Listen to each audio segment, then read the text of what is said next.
Okay, guys, I'm here today with Gordon Ryan, the king. Huge honor for me. Guys, 1 month after the ADCC, where he broke like all the paradigms in Jiu-Jitsu, and he won. He was the first person ever to do the super fight and his division, and he was able to win both like in a very fashion way. And Gordon, I think if you had done the open class as well, like everybody was talking about that, man, he could have done like division, open class, and super fight, and he would probably have won. Yeah, I think so. I can't disagree with that. But I can't do the absolute because then the winner of the absolute faces the super fight champion. So that would be Gordon against Gordon. Yeah, like. so there's no fight to make there. But yeah, it was a good weekend for sure. Yeah, no, that's incredible. And guys, Gordon is shooting an entire instruction that's the My Evolution is Your Revolution. He did that for the ADCC 2017, 19, and now 2022, which is going to be the most interesting one because I think you're just getting better. Like ADCC after ADCC, yeah. Like 2017, you won the first time your division and you got second in the open class. Then 2019, you won the double gold. And now, 2022, you won the super fight and you won your division. And I talked about that in the other video, but there were some matches from you that looking from outside, I was like, they made a deal. I can't believe this was a real match. Like some matches it's looking like so easy the way we were winning that it's just like so.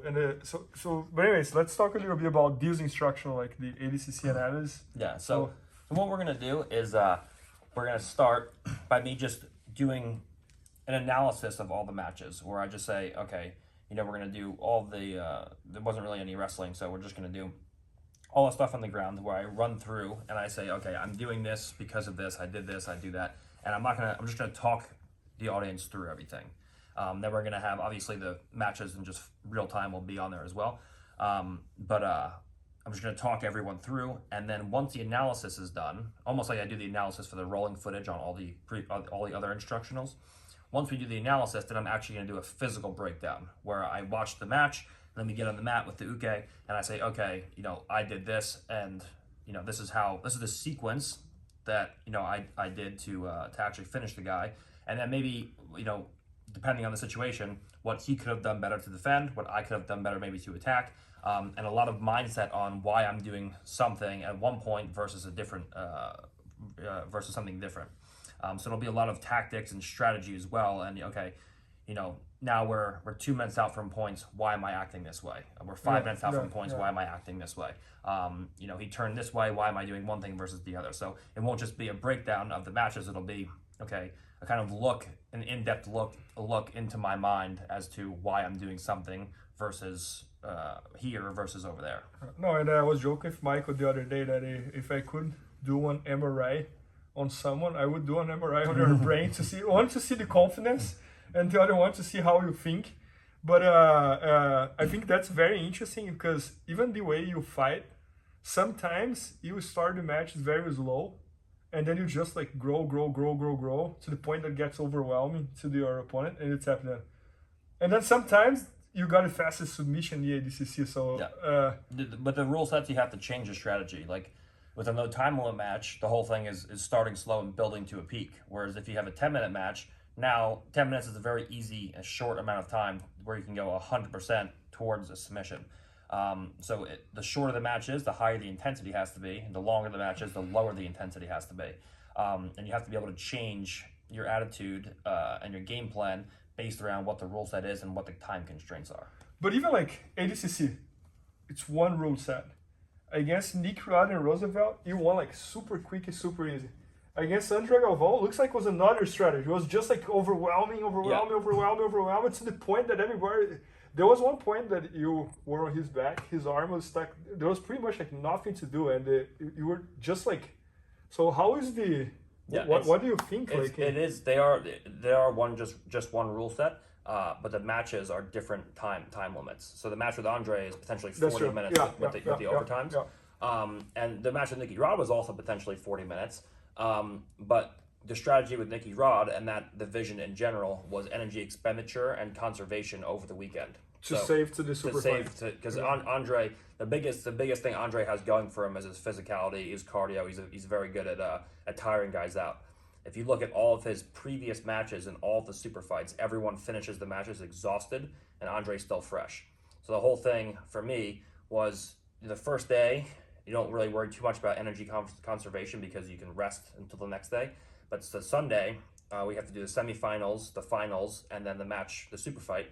I wanted to have the shortest amount of time with the easiest path to Andre to not expend too much energy. So my match with Roosevelt, I wanted to have a short match with him, which was I think 9 seconds, and then my match with Nicky Rod was like a little under 2.5 minutes. So the second day I had under 3 minutes of mat time going into the match with Andre. I was fresh, I was confident.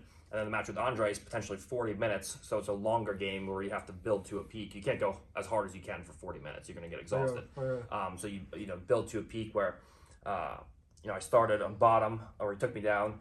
I started on bottom, then I ended up on top, and then the whole thing was pressure over time to exhaust him, to learn his reactions, and then when points were initiated, then you pick the pace up to get to your score, and then ultimately finish. Yeah, that's incredible. And I was talking with you about that in the other videos as well, but I mean, like, your techniques is like this, but your mindset is a huge part of big part of your winning too. And I never saw in any sport the confidence that you have going to the match. Like I think even if you would talk about like Michael Phelps, I don't know if he's as confident as you are. So I hope in the instructional you share some of that as well. We'll talk about that for sure. How do you plan your mind on each match, and what goes on your mind before the match? Because I think that's something that a lot of people struggle. And some people go to a match only like with pessimism, think about how they can lose. So another question for you: do you have any percentage of pessimism for any match? Yeah, there's always, if you're just so over the top confident, that can be detrimental. If you go into a match and you just have zero respect for anyone, that's when you start to slip up, because you have to understand that, as big as I believe, as big as I know the skill gap is between me and the second best guy in the world, and on any given day, anybody can beat anybody. Anyone can have a bad day. And there are guys out there with legitimate submissions. Like if Felipe Pena gets your back, he can legitimately finish you. If a guy like Pedro Mourinho gets a guillotine, he can legitimately finish you. So you have to acknowledge these things. You have to acknowledge the strength of your opponent's games, and then the whole thing is about how can I put them in situations that they're not good at. How can I have a 25-minute match with Pedro Mourinho and never give him a look at a guillotine, never give him a front headlock, things like that. But ultimately, the confidence comes from repeated success in the gym, and John just talked about this on the Lex Friedman podcast. There's nothing in my life that would really, indicate that I shouldn't be as confident as I am. I haven't lost, a match since 2018. It's been over 60 matches since I lost. Nobody, beats me up or holds me down or, finishes me when I'm really trying in the gym. So the confidence is just repeated success over time, where I know that I have more knowledge in every position than everybody else that I'm going to face. And eventually, when I start to pick the pace up and start to chain things together, that knowledge snowballs, and eventually it's just too much for them to keep up with, and then that leads me into a control, into a submission. Okay, last question here. So for someone, like before you had the 50 wins in a row, or someone, just to give a tip to everybody here. So for someone who doesn't have your record, they're trying to build that record. So they cannot rely on the record in order to have the confidence. What's the tip you give to them regarding mindset and that? The confidence will come from success in the gym. Okay. For example, if I had you roll with a world championship black belt in the gym and you're a blue belt, and he just beats you up every single time, every single day, and I asked you to fight another world championship black belt in competition, you're not gonna have any confidence you can beat him up. Right. But if you have the success in the gym where you're competitive with that world championship black belt, or you're winning the match, and then in competition you go out, I know the level I'm operating on here. Yeah. Okay. And so it comes from repeated success in the gym, and that will only come over time as you develop those skills and you have that knowledge. In addition, having a strong and sound defensive game will give you the confidence to go out and attack. I know that when I go into these matches, the absolute worst case scenario is a guy like scores an advantage or like passes my guard for a few seconds and scores some points, and that's like the worst that's going to happen. Because I'm very confident in my ability to escape pins and my ability to escape submissions, whether they're early or fully locked late escapes. And that confidence, knowing that I train with the most dangerous guys in the world, and the guys I'm competing against are not nearly as dangerous as the guys I fight in the gym. And not only they're not nearly as dangerous, they're also afraid of me because I'm so dangerous. So that's a good point. So they're going to be running away most of the time rather than trying to actually come forward and pressure me. And knowing that even if they do get to a position or they do lock a submission, I'm just going to immediately escape and go right back into an attack. The confidence in the defense allows me to open up a lot more and be attacking these guys the whole time.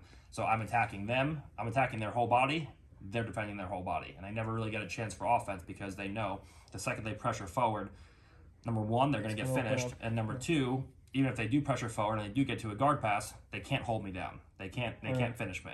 And that's that kind of gets into guys' minds.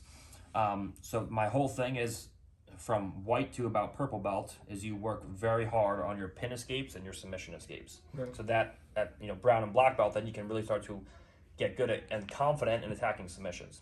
It goes back to the whole argument where, like, if you give me two athletes, one athlete A and athlete B. Athlete A is in top mount and he wants to go for an armbar, and he knows that if he loses that armbar and he ends up on bottom, his guard is phenomenal, his defense is phenomenal, his pin escapes and his submission escapes are phenomenal, and he knows that even if he loses the armbar and he ends up on bottom position and he gets his guard passed, he's going to be out within 30 seconds and attacking the guy again. The chances of him going for that armbar are very high. Yep. You can open up and you can go for the armbar, no problem. If I lose it, who cares? And now athlete B, he knows that he's trying to go for an armbar for a mount, and he knows that his guard is terrible, his pin escapes are terrible, and his submission escapes are terrible. The chances of him going for that armbar, knowing that if he loses that armbar, he's probably going to lose the match or at least get pinned in bottom position for the rest of the match. The chances of him going for that armbar are probably pretty slim. Yeah. So the defensive confidence gives you the ability to open up with the offense, and that's ultimately where the confidence comes from. Yeah, no, and I see John talking about that all the time as well. Like, even for beginners, he says that the first thing they should learn is defense, and then they build up from there. Yeah, but anyways, guys, if you guys want to learn more about the mindset and also how Gordon thinks while he's competing, make sure to check out this instructional, Your Evolution. My evolution is your revolution. Yeah, 2022. It's going to be at BJJFanatics.com. Maybe by the time you're watching, it's already there. So check it out, and thanks so much, Gordon. Thank you. It's basically like Mike Tyson giving his secrets away in the late 80s. So. That's awesome. Please help me out to grow my YouTube channel. Just click subscribe. And to watch more videos, just click under see more videos. I hope you enjoyed. BJJFanatics.com. Use the promo code YouTubeFaria to get 10% off any instructional video. Improve your jiu-jitsu faster.